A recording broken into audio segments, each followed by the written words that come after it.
ओम शांति। आज बाबा के अव्यक्त महावाक्य 24 अप्रैल। रहमदिल और बेहद की वैराग्य वृत्ति मुरली का सार है आज की बाबा की। एक है रहमदिल और रहमदिल के साथ साथ बाबा कहता बेहद के वैराग्य की वृत्ति। आज लवफुल और मर्सीफुल बाप दादा अपने समान बच्चों को देख रहे हैं। बाबा प्यार का सागर भी है और दया का सागर भी है। तो लवफुल और मर्सीफुल बाप दादा अपने समान बच्चों को देख रहे हैं। आज बाप दादा विश्व के सर्व अनजान बच्चों को देख रहे थे। अनजान माने बाबा तो सबको जानते, बाबा के लिए काहे के अनजान नहीं, लेकिन जो बच्चे बाबा को जानते ही नहीं है बिल्कुल अनजान है। तो ऐसे आज बाबा अपने सर्व अनजान बच्चों को देख रहे थे। भले अनजान है लेकिन फिर भी बाबा कहते बच्चे तो बाबा के ही। वैसे भले वो भक्ति मार्ग में बाबा को याद करते आए हैं, चाहे शिव शंकर एक समझते हों, चाहे उस बाबा के नाम की व्रत पूजा पाठ करते हैं, बाप कहते हैं, बाबा कहते हैं। बोले बाबा को वो इस स्वरूप से अनजान है लेकिन बाबा कहते फिर भी मेरे बच्चे हैं। बाप दादा के संबंध से सर्व बच्चों को देखते हुए क्या अनुभव किया कि मेजॉरिटी आत्माओं को समय प्रति समय किसी न किसी कारण से जाने अनजाने भी वर्तमान समय मर्सी अर्थात रहम की अथवा दया की आवश्यकता है। क्या देखा बाबा ने? ये देखा कि आज मेजॉरिटी आत्माओं को किसी न किसी समय प्रति समय कारण न कारण जाने अनजाने सब समय को देखते हुए वर्तमान समय उनको दया की रहम की बहुत बहुत आवश्यकता है। और आवश्यकता के कारण ही मर्सीफुल बाप को याद करते रहते हैं। बाबा दया का सागर रहम का सागर है। तो रहमदिल बाप के बच्चे हो तो बाबा कहते हैं बाबा ने देखा कि ऐसी ऐसी परेशानी समस्याएं हैं, दुख है, अशांति है, कोई भी कारण हो, फिर भी बाबा कहता है चाहे वो जाने हो चाहे अनजाने हो वर्तमान समय हर एक आत्माओं को मर्सी, रहम अथवा दया की बहुत बहुत आवश्यकता है। और आवश्यकता के कारण ही मर्सीफुल बाप को याद करते रहते, हे दया के सागर, हे रहम दिल, हे करुणा निधान, तरह तरह के बाबा को याद करते रहते हैं। तो चारों ओर की आवश्यकता प्रमाण इस समय रहम दृष्टि की पुकार है, क्योंकि एक तो भिन्न भिन्न समस्याएं, बाबा कहते हैं इतनी समस्याएं हैं, बाबा कहता है चारों तरफ समस्या ही समस्या है, हर एक की अपनी अपनी समस्याएं हैं, बाबा कहते हैं। चारों ओर आवश्यकता प्रमाण इस समय रहम दृष्टि की पुकार है। क्यों? क्योंकि एक तो भिन्न भिन्न समस्याओं के कारण अपने मन और बुद्धि का संतुलन ना होने के कारण मर्सीफुल बाप को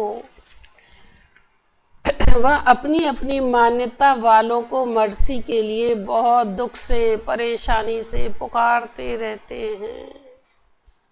बिल्कुल उनका मन बुद्धि का संतुलन बिगड़ गया है। ऐसी स्थिति हो गई लोगों की, न किसी कार्य में मन लगता है, न बुद्धि साथ देती, न काम कर रही बुद्धि भी।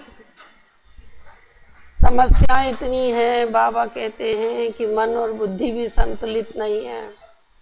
तब भगवान को अपनी अपनी मान्यता अनुसार जो जिसको जैसा मानता है भगवान को, उन्हीं भगवानों से मर्सी, दुख, अशांति में बहुत पुकारते हैं, हे प्रभु अब तो आप ही कुछ करो, आप ही दया करो, आप ही करुणा निधान हो, दया के सागर हो, रहम दिल हो। तरह तरह से भगवान को परेशानी में पुकार रहे हैं। चाहे वो अनजान आत्माएं हैं, बाबा को न जानने के कारण अपने धर्म पिताओं को, गुरुओं को, इष्ट देवों को मर्सीफुल समझकर पुकारती हैं, कह रहे हैं। भले वो बाबा को नहीं जानती हैं कि बाबा ही शांति का सागर है, बाबा ही दुख हरता सुख करता है, बाबा ही सबके कष्ट को मिटाने वाला है, ये तो नहीं जानती हैं, वो इन बातों से अनजान है। फिर भी चाहे वो धर्म पिताओं को मानती हो, चाहे अपने अपने गुरुओं को मानती हो, चाहे उनके इष्ट देवी और देवता हैं, उनको ही दया का सागर, रहम दिल समझ करके पुकारती हैं। लेकिन आप तो सब जानते हो, इस समय सिवाय एक बाप परमात्मा के और किसी भी आत्मा के द्वारा मर्सी मिल नहीं सकती। ये बाबा के बच्चे जानते हैं बहुत अच्छे से। जिन बच्चों ने बाबा को जाना, माना, पहचाना है, याद करते हैं, वो जानते हैं कि सिवाय बाबा के अलावा दुनिया में कोई भी दया नहीं कर सकता, है ही नहीं दया उनके पास। एक बाबा ही है जो दया का था सागर है वो, बाकी तो सबकी दया आ गई, आने और जाने वाली है। थोड़ी सी देर के लिए दया आती है और चली गई। समय परिस्थिति अनुसार किसी का दुख देखा, परेशानी देखी, दिक्कत देखी, कष्ट देखा, तो कहते बहुत दया आ गई उस पर। कितनी देर के लिए? जब तक तुम उनके सामने थे तब तक दया थी, और दूर हो गए तो दया भी गई और हम भी गई। सुना, ऐसी दया है लोगों की। तब बाबा कहते तुम बच्चे तो जानते हो कि सिवाय एक परमात्मा के, सिवाय एक बाबा के, किसी भी आत्मा के द्वारा मर्सी मिल ही नहीं सकती, कह रहे। और अगर वो मिलती भी है तो देता तो बाबा ही है, बाबा कह रहे। लेकिन उनको क्या लगता है हमारे गुरुओं ने दी, हमारे इष्ट ने दी, क्योंकि जानते नहीं है, उन्हीं को वो समझ करके याद कर रहे हैं ना। तब बाबा कहता भले उन्हों की इच्छा पूर्ण करने के कारण, भावना का फल देने के कारण किसी भी इष्ट को वह महान आत्मा को निमित्त बना दें, लेकिन दाता एक है। बाबा भी तो रहम दिल है। क्या करते हैं बाबा? उस आत्मा की जिसके प्रति भाव होते हैं, भावना होती है, उसी के द्वारा उसी को निमित्त बना करके, चाहे वो महान आत्मा हो, पुण्यात्मा हो, गुरु हो, इष्ट हो, कोई भी हो, जिसकी उसमें श्रद्धा है, भावना है, उसको ही निमित्त बना करके उसके थ्रू दिला देते हैं। लेकिन ये बात नहीं जानते हैं सभी, ये बाबा के बच्चे बहुत अच्छे से जानते हैं कि दाता देने वाला तो एक ही है, वही देता है, वही सबका दाता है।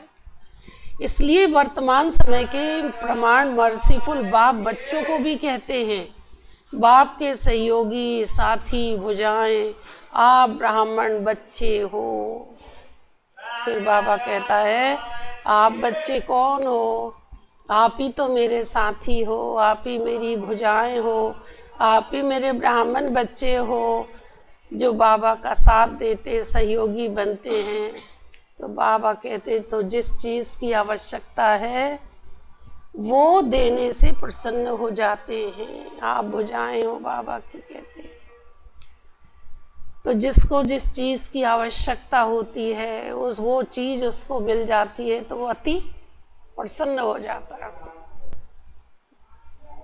तो मास्टर मर्सीफुल बने हो, बाबा कहता आप भी दया के सागर के बच्चे, मास्टर दया स्वरूप हो। बाबा कहते हैं आपके ही भाई और बहनें हैं, चाहे वो सगे हों चाहे लगे हों, लेकिन है तो आपके परिवार के। कहते हैं क्या कह दिया, चाहे सगे हों चाहे लगे हों, लेकिन बाबा कहता है आपके परिवार के।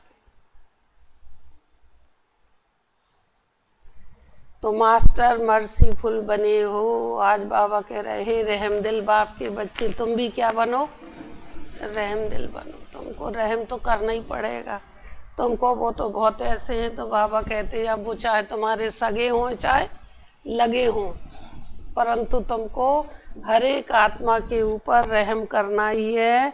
क्यों? क्योंकि आप सब हो रहमदिल बाप के रहमदिल बच्चे। आप ही बाबा कह रहे मेरे साथी हो, सहयोगी हो और भुजाएं हो।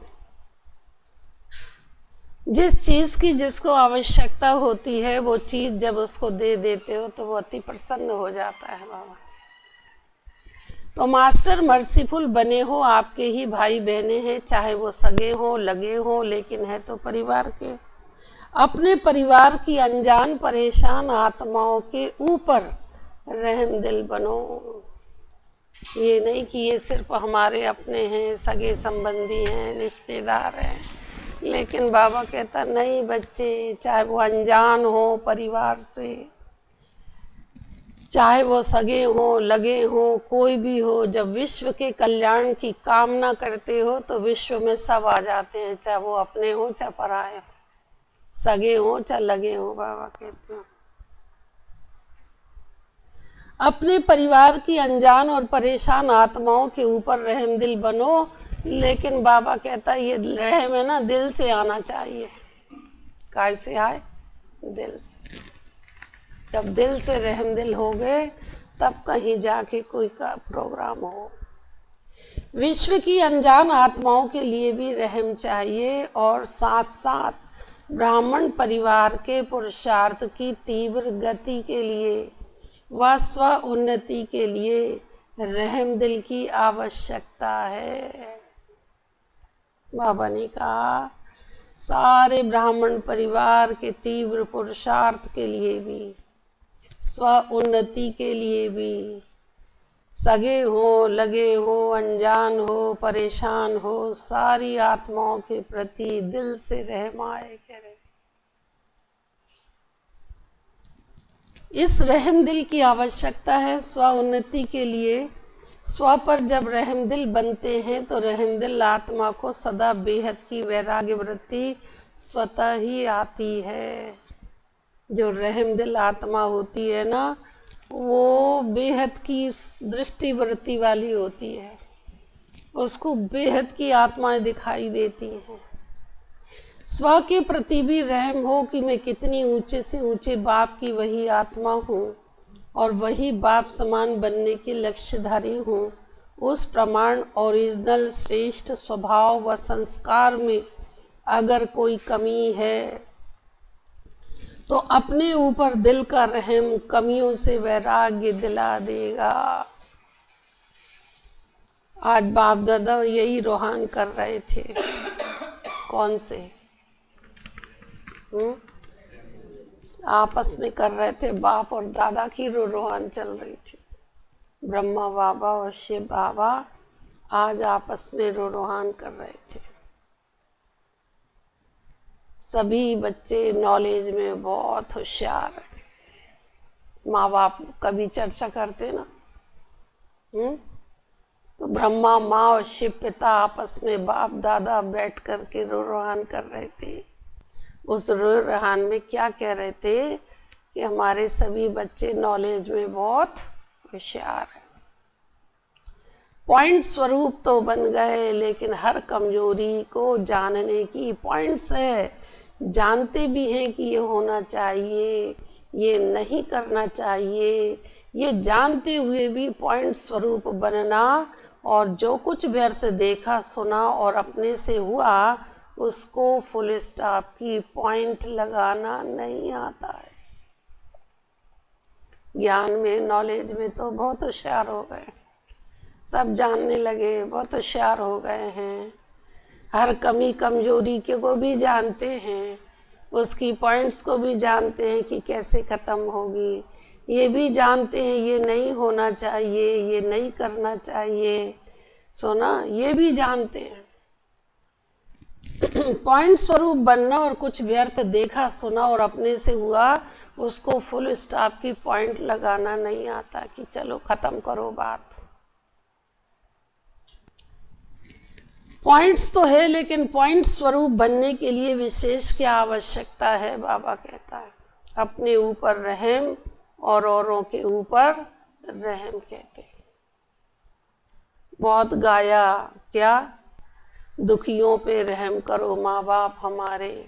तो माँ बाप का तो रहम है बच्चों पर, हर बच्चे पर माँ बाप को, बल्कि जो और कमज़ोर होता है ना, विकलांग है, कमज़ोर है, कुछ नहीं कर सकता, उसके ऊपर तो और ज़्यादा रहता है।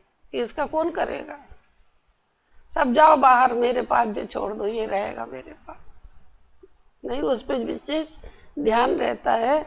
तो माँ बाप तो सब पर रहम करते हैं, लेकिन बाबा ने कहा अभी अपने ऊपर और औरों के ऊपर रहम करो, खुद पे खुद करो रहम। कह रहे, कई बार कहते ना तुम ऐसा ऐसा काम करते, तुमको अपने ऊपर ही दया नहीं आती क्या? अपने को वो नहीं लगता कि मैं क्या कर रही हूँ? कह रहे जब तक ये बात नहीं आती तब तक व्यक्ति सुधरता भी नहीं। कई बार वो गलत करता रहता तो माँ बाप उसको ये कहते तेरे कुछ नहीं लगता, ये नहीं करना चाहिए मुझे। आज बाबा वही बात कहते हैं, अपने ऊपर रहम और औरों के ऊपर रहम। भक्ति मार्ग में भी सच्चे भगत होंगे, वह आप भी सच्चे भक्त बने हो। बाबा कह रहे जो आज सच्चा भगत था पहले, वही तो सच्चा ज्ञानी बच्चा बना है बाबा का। और आज भी सच्चे भगत हैं, वो बाबा के बनते जाते हैं। बाबा के जो नए नए बच्चे जुड़ते हैं, वो भक्ति पूरी होती जाती, बाबा के बच्चे बनते जाते हैं। भक्ति मार्ग में भी जो सच्चे भगत होंगे, वह आप भी सच्चे भक्त बने हो। आत्मा में रिकॉर्ड भरा हुआ है सारा। द्वापर से कितनी भक्ति करी इन्होंने, 2500 वर्ष से भक्ति करते ही चले आ रहे, करते करते यहाँ तक पहुँचे, आज संगम तक सब रिकॉर्ड भरा हुआ है। तो सच्चे भक्त सदा रहम दिल होते हैं। कह रहे हमारे यहाँ कहते हैं दया धर्म का मूल है।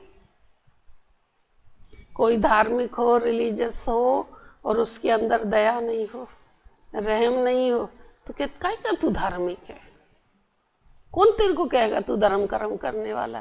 तेरे दया धर्म नहीं मन में, मुखड़ा क्या देखे दर्पण में, एक भजन गाते हैं कि तेरे दया धर्म नहीं मन में। जिसके अंदर वो दया नहीं, करुणा नहीं, रहम नहीं, वो काय का भगवान का बच्चा है।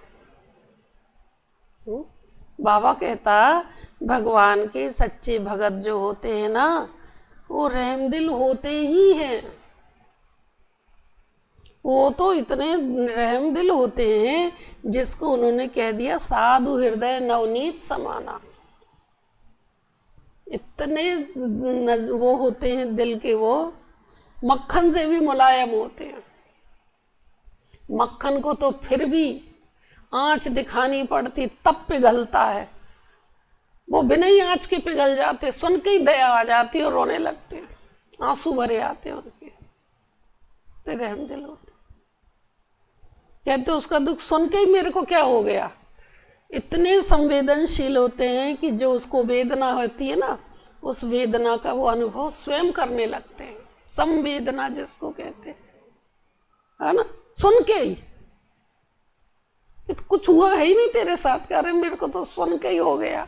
उसका सुना रहे थे और तुम कह रहे दुखी हो जाते, रोना आता था। सच्चा भगत इतना, अब तुम वैसे बहुत वो होता है, ज्ञानी है, परंतु रहमदिल भी है। जो सच्चे भगत सदा रहमदिल होते हैं, इसीलिए वे पाप कर्म से डरते हैं, कह रहे हैं। वो बहुत डरते हैं पाप से, ना तो सुनते हैं ना करते हैं, ना सहयोगी बनते। कहते नहीं हम तो सहयोगी इसमें होते ही नहीं, हमको तो बहुत डर लगता पाप से, होता ही नहीं उनसे। बाप से नहीं डरते, किससे डरते? पाप से डरते। बाप से नहीं डरते। माँ बाप से कोई डरने की चीज है, लेकिन बस बुद्धि में यही रहता है ऐसा कोई खराब कर्म नहीं हो जाए जो हम हमारे माँ बाप की नजरों में गिरे। माँ बाप की तो छोड़ो, अपनी खुद की नजर में गिर जाते हैं, कहते मुझे खुद पे ही गुस्सा आ रही है, ऐसा कैसे हुआ। तो बाबा कहते हैं जो सदा सच्चे भगत होते, बड़े रहमदिल होते हैं, और उस रहमदिल के कारण वो पाप कर्म से बहुत डरते हैं।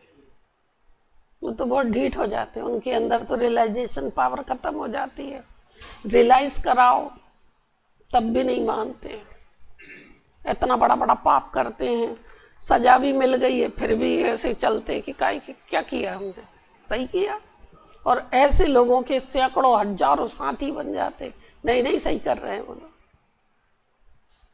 सोचो, वे पाप से बहुत डरते, बाप से नहीं डरते। लोग कहते ना भगवान से डरा करो, अरे भगवान प्यार का सागर, दया का सागर, रहमदिल करुणा निधान, उससे क्या डरना, उससे नहीं डर लगता। डर लगता है विकर्मों से, पाप कर्मों से, कुकर्मों से।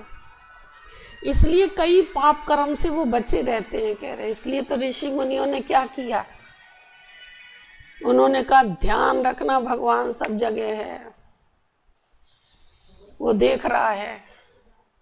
अगर तुम ये करोगे तो ये पाप होगा, ये करोगे तो ये पाप होगा, इतनी सारी योनियों में जाना पड़ेगा तुमको। नरक का डर दिखाया, इसका डर दिखाया, काहे के लिए डर दिखाया?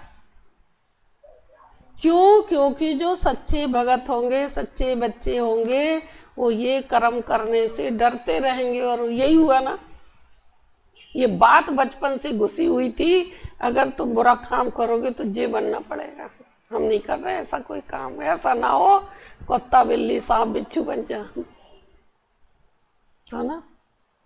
तो भय भी न हो न प्रीत, उन्होंने इसलिए थोड़ा भय दिखाया था। ऋषि मुनि जानते थे कि जो सच्चे होंगे वो तो बच जाएंगे। जो ढीठ ही है, बाबा कह रहे हैं, जो तो जिन्हें कोई रियलाइजेशन ही नहीं होता तो उनको तो कोई अंतर नहीं पड़ता। इसलिए पाप कर्म से बचे हुए रहते हैं। तो ज्ञान मार्ग में भी जो यथार्थ रहमदिल हैं, उनमें 3 बातों से किनारा करने की शक्ति होती है। जिसमें रहम नहीं होता, वे समझते हुए जानते हुए तीनों बातों के परवश बन जाते। वो 3 बातें जानते हो कौन कौन सी हैं? बाबा कह रहे हैं ज्ञानी तू आत्माओं की बाबा बात सुना रहे कि ज्ञान मार्ग में भी आज बाबा ने यथार्थ सच्चा रहमदिल किसको कहा। जैसे वो भक्त पाप करने से बचते हैंगे, उनको डर रहता है पाप कर्म ना हो जाए जो प्रभु की नजरों से हम गिर जाए। भक्ति में उन्होंने यही भगवान से कहा, नजरों से गिराना ना, चाहे कितनी नजरों से नहीं गिरना चाहिए, ऐसा कोई कर्म नहीं होए। घोड़ा गाड़ी से गिरा हुआ व्यक्ति तो संभल जाता है। हम्म, हम्म, हम्म, प्राण। तो 3 बातों से उनको किनारा हो जाता है। कौन को? ज्ञानियों में जो सच्चे यथार्थ रहम दिल हैं, जैसे वो सच्चे भगत हैं, उनमें 3 बातों से किनारा करने की शक्ति होती ही है, बाबा कहते हैं। तो ना, ये करने लाने की बात नहीं, वो तो शक्ति उनके अंदर होती ही है। बाबा कह रहे हैं अपने आप ही है, संस्कारों में जैसे समाई हुई है। जानते हुए भी बाबा कहता वो 3 बातों में रहमदिल हो जाते। काय के लिए? यथार्थ उनमें 3 बातें नहीं होती। पहली बात अलबेलापन। क्या कहा? अलबेलापन। दूसरा कहा ईर्ष्या, और तीसरा कहा घृणा। क्या क्या कह दिया? अलबेलापन और ईर्ष्या और घृणा।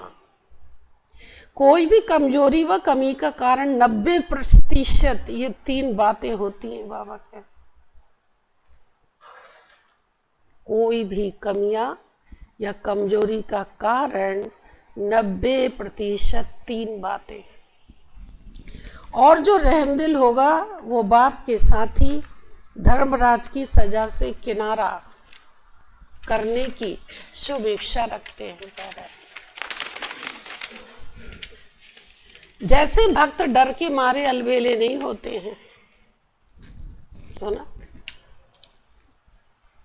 ऐसी ब्राह्मण आत्माएं बाप के प्यार के कारण धर्मराजपुरी से क्रॉस न करना पड़े, इस मीठे डर से अलबेले नहीं होते। कह रहे ये जो डर है ना, कहीं कहीं डर अच्छा है। डर हमको बहुत सारे उन कामों से बचा लेते। नहीं, मुझे तो यही काम करने में वैसे बहुत निडर है, वैसे बहुत साहस, निडर होना, निर्भय होना अच्छी बात है। परंतु बाबा क्या कहता है, जैसे कई भक्त होते डर के मारे, डर रहता ना भगवान देव उतना नाराज नहीं हो जाए, ऐसा नहीं हो जाए इसलिए ये कर रही थी, ये करा मैंने, ऐसा करा, चलो डर के ही किया करा। तो वो डर के मारे अलबेली नहीं होते। ऐसे ब्राह्मण आत्माएं बाबा के प्यार के कारण, वहां डर है और यहाँ प्यार में भी बहुत ताकत होती है ना। कोई नाराज ना हो जाए, ऐसा कोई बोल मत बोलो, ऐसा कोई कर्म नहीं करो, वो कुछ नहीं बोलेगा, लेकिन हमारा ही अपना कॉन्शियस कहता है ऐसा तो नहीं नाराज है, ऐसा मेरा कर्म हो गया। तो प्यार के कारण धर्मराजपुरी से क्रॉस न करना पड़े, इस मीठे डर से अलबेले नहीं होते हैं। बाप का प्यार उससे किनारा करा देता है कि नहीं, हम ये हमारे बाबा को पसंद नहीं है, ये हम नहीं कर सकते। यहाँ क्या है, कोई किसी से कुछ कहता है? बाबा ने तो एक बार सबको बता दिया। फिर बच्चों का, बाबा का प्यार बच्चों को अमृत बेले उठाता है। बाबा से प्यार इतना है कि बाबा ने जो जो कहा बच्चे सब चीज फॉलो करते गए ना। कोई कह रहा है, कोई देख रहा है, लेकिन नहीं, हमको तो हमारे बाबा से प्यार है ना। तो उस प्यार के कारण क्या करते हैं, ये सारी बातें हम जीवन में नहीं लाने देते। कोई आलस नहीं, कोई अलबेलापन नहीं, कोई लापरवाही नहीं। अलबेलापन का मतलब ही क्या होता है? एक अलबेलापन माने बहुत सी बातें शामिल रहती हैं उसमें। बाप का प्यार उनसे किनारा करा देता है, अपने दिल का रहम अलबेलापन समाप्त कर देता है। और जब अपने प्रति रहम भावना आती है तो जैसी वृत्ति वैसी स्मृति, वैसी सब ब्राह्मण सृष्टि के प्रति स्वतः ही रहमदिल बनते हैं। फिर ये होता यथार्थ ज्ञान युक्त रहम। तो ना, जब रहम की भावना आती है ना, तब बाबा कहता ज्ञान युक्त रहम क्या, बिना ज्ञान के रहम कभी नुकसान भी करता है। माया पे रहम करोगे तो वो तो नुकसान हो जाए। वो तो इसलिए वो यथार्थ ज्ञान युक्त रहम कह रहे हैं। तो ना अपने नियम धारणा तोड़ दो और कहो मेरे को दया आ रही थी, रहम आ रहा था, वो बहुत उदास हो गई थी, हो गया काम तुम्हारा। फिर तो यहाँ रहम नहीं चलेगा। ये यथार्थ ज्ञान युक्त रहम है। बिना ज्ञान के रहम कभी नुकसान भी करता है, लेकिन ज्ञान युक्त रहम कभी भी किसी आत्मा के प्रति ईर्ष्या व घृणा का भाव दिल में उत्पन्न नहीं करने देगा। ज्ञान युक्त रहम के साथ साथ स्वयं की रूहानियत का रुहाब भी अवश्य होता है। अकेला रहम नहीं होता, लेकिन रहम और रुहाब दोनों का बैलेंस रहता है। अगर ज्ञान युक्त रहम नहीं, साधारण रहम है, तो किसी भी आत्मा के प्रति चाहे वो लगाव के रूप में हो, चाहे किसी की कमजोरी से उसके ऊपर प्रभावित हो सकते हो। प्रभावित भी नहीं होना है, ना घृणा चाहिए ना प्रभावित चाहिए, क्योंकि आप तन मन बुद्धि सहित बाप के ऊपर प्रभावित हो चुके हो। हाँ, उसमें विशेषता है, क्वालिटी अच्छी बात है, लेकिन प्रभावित तो भगवान के ऊपर ही होना है, उसी के प्रभाव में रहना है हमें। किसी भी मनुष्य के क्या भले उसके अंदर विशेषता हो, गुण हो, क्या भी हो, लेकिन बुद्धि में ये रहना चाहिए ये बाबा की दी हुई विशेषताएं हैं, तो कभी भी किसी देहधारी के ऊपर प्रभावित नहीं होगे। सुना कहते उसके अंदर बहुत अच्छे अच्छे गुण हैं, इसलिए मुझे बहुत अच्छी लगती है वो। उसके अंदर बहुत अच्छी अच्छी ये कलाएं हैं, उसका बहुत अच्छा स्वभाव है, बहुत अच्छा ये है, तो आप उस पर इतने प्रभावित हो गए कि बहुत सारी नियमों और मर्यादाओं को भी आपने उसके पीछे उल्लंघन कर दिया। बाबा कहता है ऐसा नहीं होना चाहिए, आपको भगवान के ऊपर प्रभावित होना है, और अगर ये विशेषता है तो भगवान का थैंक्स करना चाहिए कि भगवान की कमाल है जिसने उसको इतने अच्छे गुण और स्वभाव और ये शक्तियाँ प्रदान की, ये सब बाबा के द्वारा प्रदत्त की हुई हैं। जब बाबा याद आ जाएगा तो वो इंसान के ऊपर तुमको घृणा नफरत कुछ नहीं आएगी, और ऐसे प्रभावित भी नहीं होंगे। बस ये बुद्धि में रहेगी कि भाई उसकी रचना है, और जब उसकी रचना में ये क्वालिटी है तो उसके अंदर कितनी होगी, तो तुम्हारा जो प्रभाव उस पर हो रहा था वो ट्रांसफर हो गया ना, कहाँ गया? बाबा पे। तो जब भी अगर किसी देहधारी में, किसी मनुष्य में कोई खासियत देखो, कोई विशेषता देखो, कोई गुण दिखाई दे, तो उस पर प्रभावित नहीं होना है। तो ना प्रभावित तो बाबा पे ही होना है, क्योंकि हमने बाबा को अपना तन मन बुद्धि सब कुछ उस पे अर्पण कर दी है। तो ना अगर ज्ञान युक्त रहम नहीं, साधारण रहम है, तो किसी भी आत्मा के प्रति चाहे लगाव के रूप में, चाहे किसी भी कमजोरी के ऊपर उस प्रभावित हो सकते हो। प्रभावित भी नहीं होना है, और ना घृणा चाहिए ना प्रभावित चाहिए, क्योंकि आप तन मन बुद्धि सहित बाप के ऊपर प्रभावित हो चुके हो। जब मन और बुद्धि एक के तरफ और ऊंचे से ऊंचे तरफ प्रभावित हो चुकी हो, तो फिर दूसरे के ऊपर प्रभावित कैसे हो सकते हो, कह रहे हैं। सुनो, तुम्हारे ऊपर जैसे वो दिखाते ना, भले मीरा को, सूरदास को उसने बुलाया, हमारे तुम बहुत अच्छे भजन करते हो, सब कुछ करते हो, हमारे यहाँ गाओ, आया। जब उसने कहा कि मांगो क्या मांगते हो, तो क्या कह दिया? आज तो बुला लिया दरबार में, अब मत बुलाना। जी बोला, क्यों? क्योंकि हम तो अपने एक मालिक के लिए गाते हैं, उन्हीं के लिए बजाते हैं, हमारा एक तारा जो है वो उसी का है। हम तुमको खुश करने के लिए कोई काम नहीं कर सकते, चाहे वो राजा था इतना बड़ा। यही कहा ना, अब मत बुलाना। नहीं तो कोई जरा सा कोई राजा, वो कौन सुना तो रहे थे, कौन सुना रहे थे, जरा सा चक्रधारी में कौन सुना रहे थे, मम्मा की बात सुना रहे थे कि एक बार कोई मिनिस्टर आए हुए होंगे, प्रोग्राम चला, रात को बहुत सब समेटा समेटी रात प्रोग्राम हो गया, 1 बज गया, है ना? तो इतना सुना रही थी ना, वो थोड़ी थोड़ा सुन पाई मैं मातेश्वरी की। 1 बज गया, 1 बज गया, 2 बजे तो मातेश्वरी उठती थी ना, 2 बजे उठ गई। तो उन्होंने कहा मम्मा अब 1 तो बज गया था, अब क्या 2 बजे उठना? बोले क्यों? वो मिनिस्टर, वो राजा महाराजा जो भी आया था, क्या मेरे बाबा से बड़ा है वो? उसके कारण मैं मेरे बाबा का मिलन छोड़ दूं? यही कहा था ना कुछ। सोचो, इतनी सूक्ष्म थी। होगा राजा महाराजा होगा। बोले मुझे ठीक है, बाबा के घर आया है, अपनी ड्यूटी पूरी करी, बहुत अच्छी करी, बहुत अच्छा है।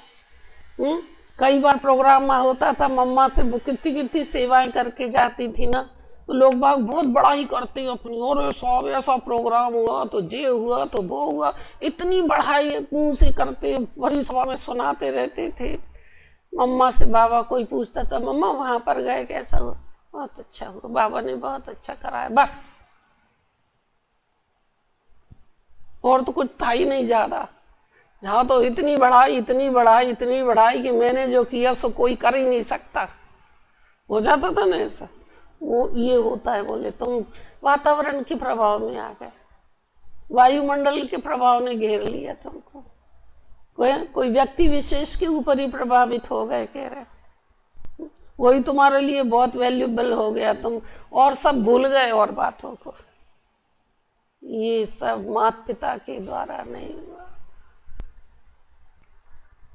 तो वो उसी बात को कह रहे हैं कि देखो, किसी के भी ऊपर ना प्रभावित होना, ना घृणा होना, बल्कि क्या हुआ कि बाबा के ऊपर जब प्रभावित हो चुके हो, जब मन और बुद्धि एक के तरफ और ऊंचे से ऊंचे तरफ प्रभावित हो चुकी है, तो दूसरे के ऊपर प्रभावित कैसे हो सकते हो? नहीं हुए, भगत लोग नहीं हुए। अकबर बादशाह, उसने किसने तानसेन के गुरु को बुलाया कि हम तेरे गुरु से मिलना चाहते हैं, मना कर दिया, हम नहीं जाएंगे, हम तुम्हारे लिए थोड़ी गाते हैं, तुम्हारे मालिक के लिए गाते हैं। हमें तुम्हारा सर्टिफिकेट भी नहीं चाहिए कि हमने बहुत अच्छा गाया कि नहीं गाया, कि इनाम चाहिए, कि हमें कोई तुमसे वो चाहिए। हम तो हमारे उसके लिए गाते हैं, अपनी खुशी। हमारा गीत पंछियों का गीत है, कहता है। पंछियों से कहोगे ना, एक कोयल तू गाना गा दे, हम सुनना चाहते, तो उड़ और जाएगी कि ले। तुम कहोगे अभी अच्छी खासी बैठी हुई थी, तेरे बोलने से और उड़ के चली गई।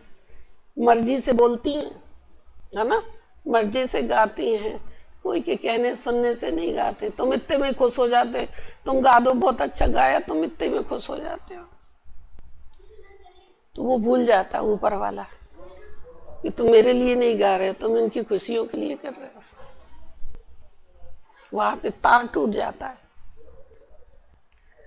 जब मन और बुद्धि एक की तरफ हो, तो ऊंचे से ऊंचे तरफ प्रभावित हो चुकी, तो दूसरों के ऊपर प्रभावित कैसे हो सकते? अगर दूसरे के ऊपर प्रभावित होते तो उसको क्या कहोगे? बाबा कह रहे, क्या कहेंगे? दी हुई वस्तु को फिर से स्वयं यूज करना, उसको कहा जाता अमानत में खयानत करना। आपने जब बाबा को दे दी मैंने दे दी, जब मन और बुद्धि दे दिया, तो फिर आपकी रही कहाँ? जो प्रभावित होते हो सब बाप के हवाले कर दिया। गाते हो जीवन की नैया कर दे, उसके हवाले कर दी। अब जब उसके हवाले हो गई तो वो जाने, गुड़ की गोथरी जाने, बाबा जाने, बाबा का काम जाने। ये बात होती।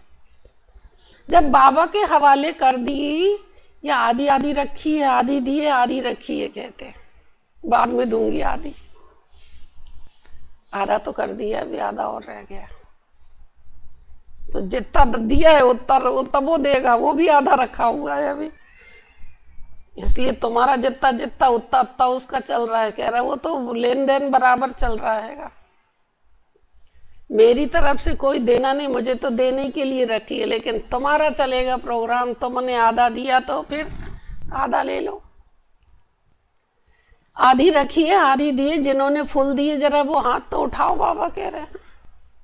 फुल वर्षा चाहिए, पूरा प्रॉपर्टी पूरी चाहिए, पूरा त्याग नहीं होगा, पूरी प्रॉपर्टी जरूर चाहिए, कहते हैं।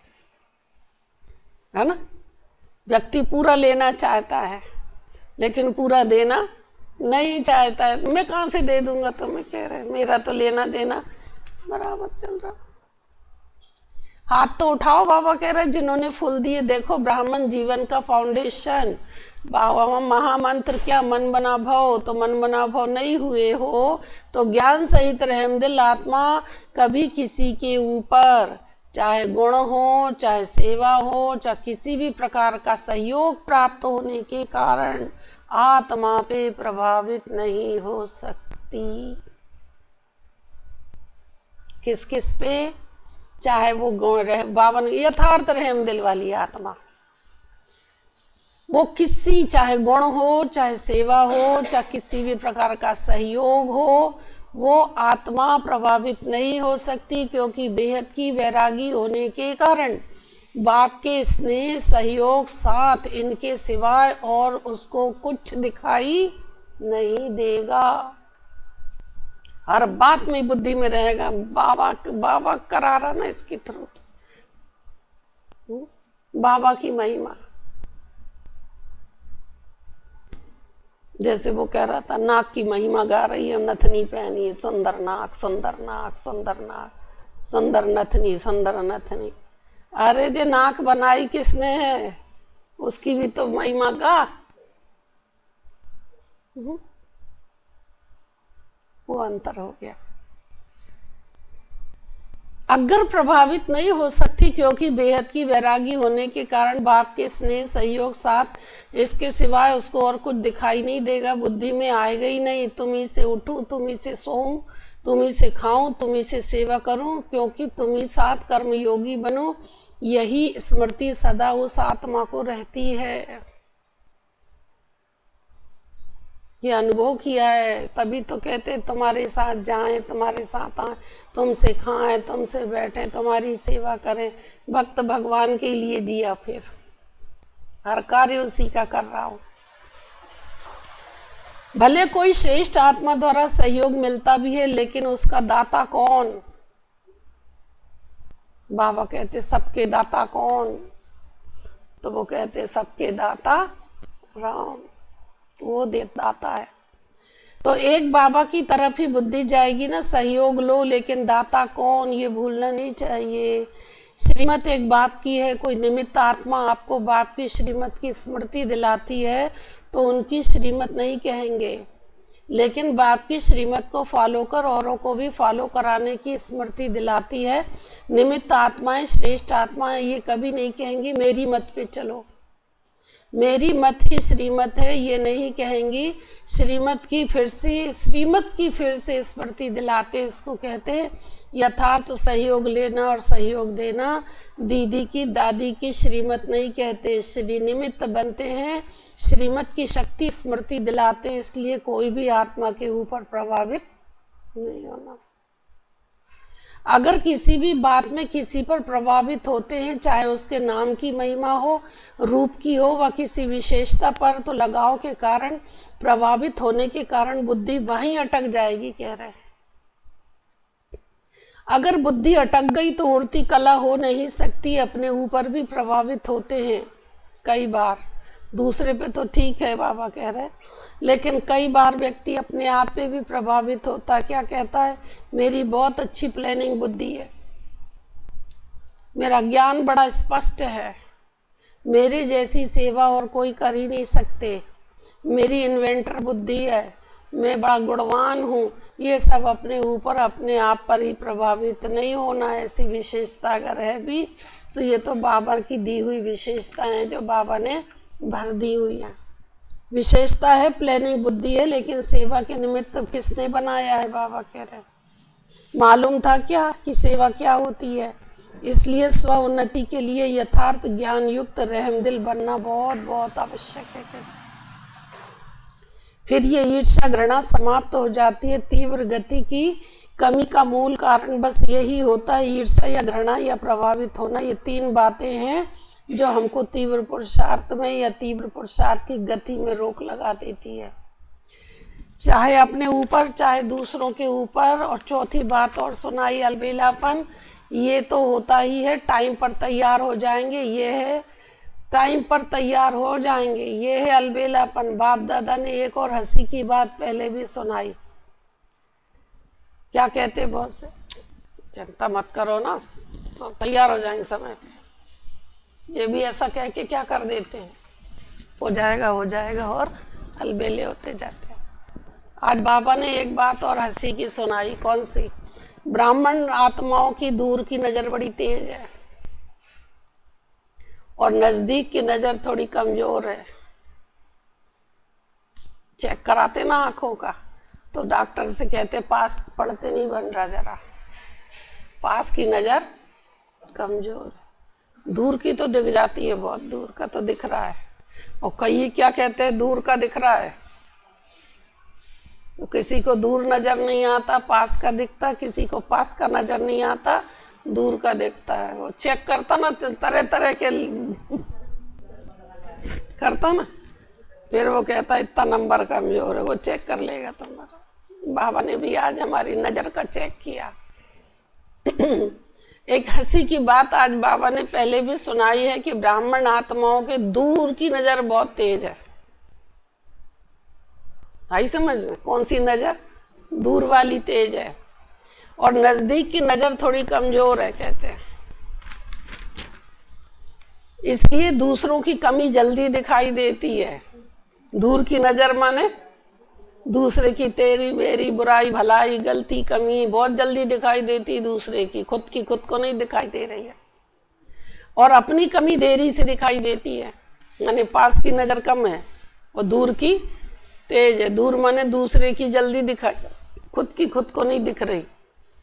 तो रहम की भावना लवफुल भी हो और मर्सीफुल भी हो, इससे दिल से वैराग्य आएगा। बाबा कहता तुम्हारे अंदर जो भावना होती है ना, बड़ी रहम की हो, रहम भावना लवफुल भी हो, प्यार भी हो और दया भी हो। जिस समय सुनते हैं वह भट्टी होती, रूहान होती, उस समय तो सब समझते ऐसे ही करना है। वो अल्पकाल का वैराग्य आता है, दिल का नहीं होता है। तो बाप को अच्छा नहीं लगता, उससे दिल से वैराग्य आना चाहिए। और यही बुद्धि में रहना, जो बाबा को अच्छा नहीं लगता वो हमको भी अच्छा नहीं लगता। अपने आप को भी अच्छा नहीं लगता, लेकिन बेहद की वैराग्य वृत्ति का हल चलाओ, रहम दिल बनो। कई बच्चे बहुत अच्छी अच्छी बातें सुनाते, कहते जब कोई झूठ बोलता है तब मेरे को बहुत गुस्सा आता है। वैसे गुस्सा नहीं आता है, कब आता है? कोई झूठ बोलता है तो गुस्सा आ रहा है। तो बाबा ने एक बहुत अच्छी बात कही कि झूठ बोलते तो गुस्सा आता है, या कोई गलती कर देता है तो भी बहुत गुस्सा आता, वैसे नहीं आता है। सुना? तो गलत है कि सही है वो? क्योंकि उसकी अपनी तो गलती है नहीं। तुम गलती करते हो तो गुस्सा आ रहा है, तुम झूठ बोल रहे हो तो गुस्सा आ रहा है ना? तो वो क्या कहता, वैसे नहीं आता मेरे को, परंतु जब कोई झूठ बोलता है या कोई गलती करता तो बहुत गुस्सा आता, वैसे नहीं आता। तो बाबा कहता उसने झूठ बोला, ये तो ठीक है, ये तुम्हें गुस्सा आ रही है, तुमने सही सही बोला बाबा, ये झूठ बोलते तो बहुत गुस्सा आती है। ठीक है, उसको तो तुम रॉन्ग समझ रहे हो। किसको? जो झूठ बोल रहे हैं। और तुम जो गुस्सा कर रहे हो वो कहाँ का राइट कर रहे हो? एक गलती वो कर रहा है, एक गलती तुम कर रहे हो, तो दो ही गलत हो गए ना। गलत गलत को सही कैसे करेगा? गलत गलत को सही कर ही नहीं सकता है, इसलिए दोनों गलत हो गए। एक ने झूठ बोला और एक ने गुस्सा किया, इसलिए सुधार नहीं हो रहा है। तो बाबा कह रहे हैं कि बच्चे उसको तो रॉन्ग समझ रहे हो, और आप जो गुस्सा कर रहे हो वो फिर राइट है क्या? रॉन्ग को कैसे समझा सकते हैं? गलत गलत को ठीक नहीं कर सकता। उसका असर कैसे होगा? बाबा कह रहे हैं उसका असर कैसे होगा? असर ही नहीं पड़ रहा, दो ही नहीं सुधर रहे। उस समय अपनी गलती को नहीं देखते, लेकिन दूसरे की झूठ की छोटी बात को भी बड़ा कर देते हो। कह रहे तुम भूल गए हमने भी तो गुस्सा किया, लेकिन उसकी छोटी सी एक बात को तुमने फिर कहाँ की झूठ निकाली, एक बार इसने ऐसा किया, ऐसा किया, ऐसा किया, बहुत सब याद है तुम्हें। तो बाबा बच्चों से कह रहे हैं दूसरे की झूठ की छोटी बात को बड़ा कर देते, ऐसे समय पे रहम दिल बनो। तब बाबा कह रहा रहम दिल बाप के बच्चे, रहम दिल बनो। बाबा अपनी प्राप्त हुई बाप की शक्तियों द्वारा रहम दिल बनो, है ना। बाप ने प्राप्त हुई बाप की शक्तियों द्वारा रहम दिल, सहयोग दो, लक्ष्य अच्छा रखते हो कि उनको झूठ से बचा रहे हो। कैसी मीठी मीठी बाबा बार दे रहे, क्या कह रहे हैं, लक्ष्य तो बहुत अच्छा है, क्या तुम झूठ नहीं बोलो, बचा रहे हो, लक्ष्य तो बहुत अच्छा रखा, उसके लिए तो मुबारक हो बाबा कह रहे। लेकिन रिजल्ट क्या निकली, वो भी फेल और हम भी फेल, दो ही फेल हो गए कह रहे। एक ने झूठ बोला और दूसरे ने गुस्सा किया। तो फेल वाला फेल वालों को क्या पास कराएगा कह रहे। कोई फेल हो गया और वो पढ़ाए तो क्या तुम खुद ही फेल हो गए, तुम क्या पढ़ाओगे हमें, एक बात आएगी ना। तो बाबा कहता वो कैसे एक दूसरे को ठीक करेंगे, हो ही नहीं सकता ठीक, दोनों गलत हो गए।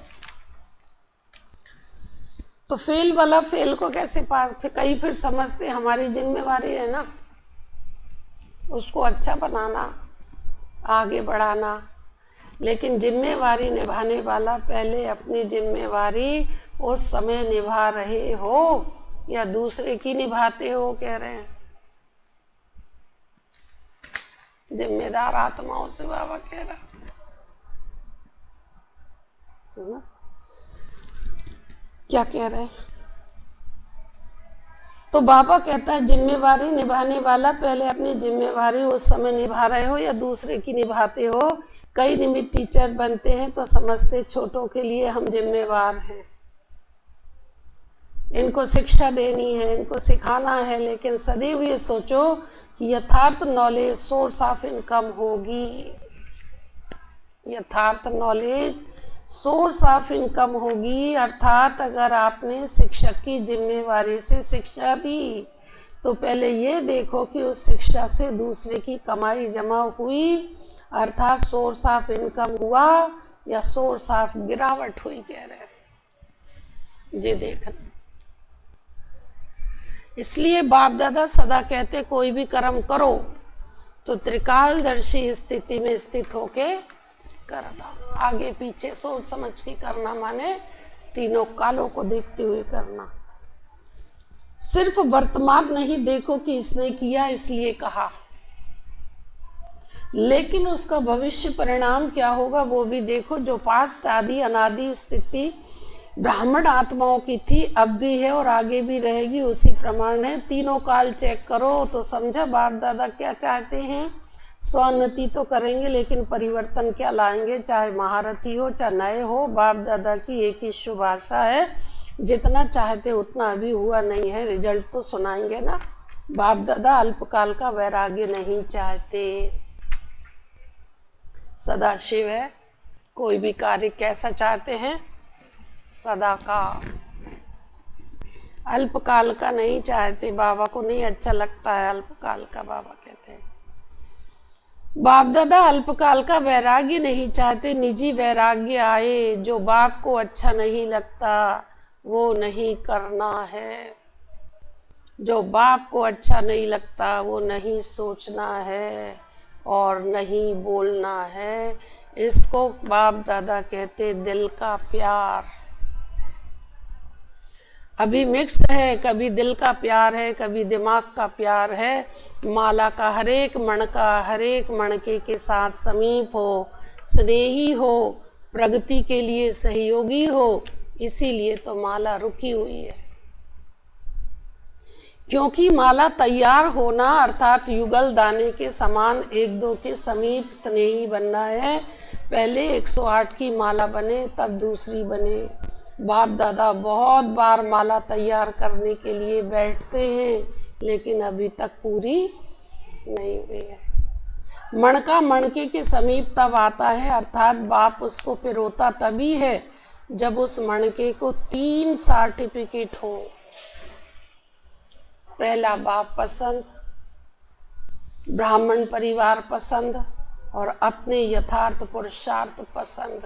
ये 3 सर्टिफिकेट बाबा देखते हैं। कौन कौन से? पहला देखा बाप पसंद, दूसरा देखा ब्राह्मण परिवार के पसंद और तीसरा देखा अपने यथार्थ पुरुषार्थ पसंद। तीनों बातें चेक करते हैं तो मन का हाथ में ही रह जाता है। उठाया, जब देखा 3 सर्टिफिकेट हैं, जब नहीं देखते तो वहीं के वहीं रह जाता। कह रहे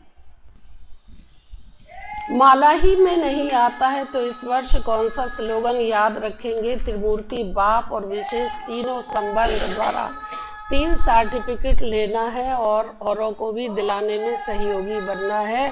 माला का समीप मन का बनना ही है। तो सुना, स्व उन्नति क्या करनी है? जैसे ब्रह्मा बाप का फाउंडेशन नंबर 1 परिवर्तन में रहा। बेहद का वैराग्य जो बाबा ने कहा वो ब्रह्मा ने किया, इसलिए विन करके 1 बन गए। अच्छा बाप दादा ये रिजल्ट देखेंगे। हर एक अपने को देखे, दूसरे को नहीं देखना है। कई समझते हैं सीजन का आज लास्ट डे है, लेकिन बाप दादा कहते लास्ट नहीं है।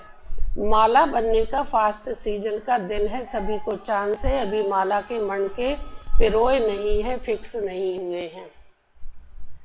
3 सर्टिफिकेट लो और पिरो जाओ। जितना प्रत्यक्ष सबूत देने वाले प्रत्यक्ष चेहरे और चलन में देखेंगे, उतना फिर से नई रंगत देखेंगे। अगर आप भी वही के वही रहे तो रंगत भी वही की वही रही। इसलिए अपने में नवीनता लाओ, परिवार में तीव्र पुरुषार्थ की नई लहर लाओ। फिर आगे चलकर कितने वंडरफुल नज़ारे देखेंगे। जो अब तक हुआ वो बीता। अभी हर कर्म में नया उमंग, नया उत्साह। इन पंखों से उड़ते चलो। बाकी जिन्होंने जो भी सेवा में सहयोग दिया, अर्थात अपना भाग्य जमा किया, वो अच्छा किया है। चाहे देश चाहे विदेश के चारों ओर के सेवाधारियों ने सेवा की। इसलिए सेवाधारियों को बाप दादा सदा यही कहते, सेवाधारी अर्थात गोल्डन चांस का भाग्य लेने वाले। अभी इसी भाग्य को जहाँ भी जाओ वहाँ बढ़ाते रहना, कम नहीं होने देना। थोड़े समय का चांस सदा के लिए तीव्र पुरुषार्थ का गोल्डन चांस दिलाता रहेगा। सेवाधारी भी जो चले गए हैं अथवा जो जा रहे हैं, सबको बाबा मुबारक दे रहे हैं। अच्छा, सर्व रहमदिल श्रेष्ठ आत्माओं को सदा स्वयं की स्वयं उन्नति की उड़ती कला में ले जाने वाले तीव्र पुरुषार्थी आत्माओं को, सदा हर समय एक बाप के साथ का अनुभव करने वाली अनुभवी आत्माओं को, सदा बाप के दिल की आशाओं को पूर्ण करने वाले कुलदीपक आत्माओं को, सदा अपने को माला के समीप मणके बनाने वाले विजयी आत्माओं को, सदा बेहद की वैराग्य वृत्ति से हर समय बाप को फॉलो कर बाप समान बनने वाले अति स्नेही राइट हैंड बच्चों को बाप दादा का याद प्यार और नमस्ते। वरदान प्राप्तियों को रहम कर सदा खुशी की अनुभूति करने वाले सहजयोगी भव। यह सहजयोग का आधार है स्नेह और स्नेह का आधार है संबंध।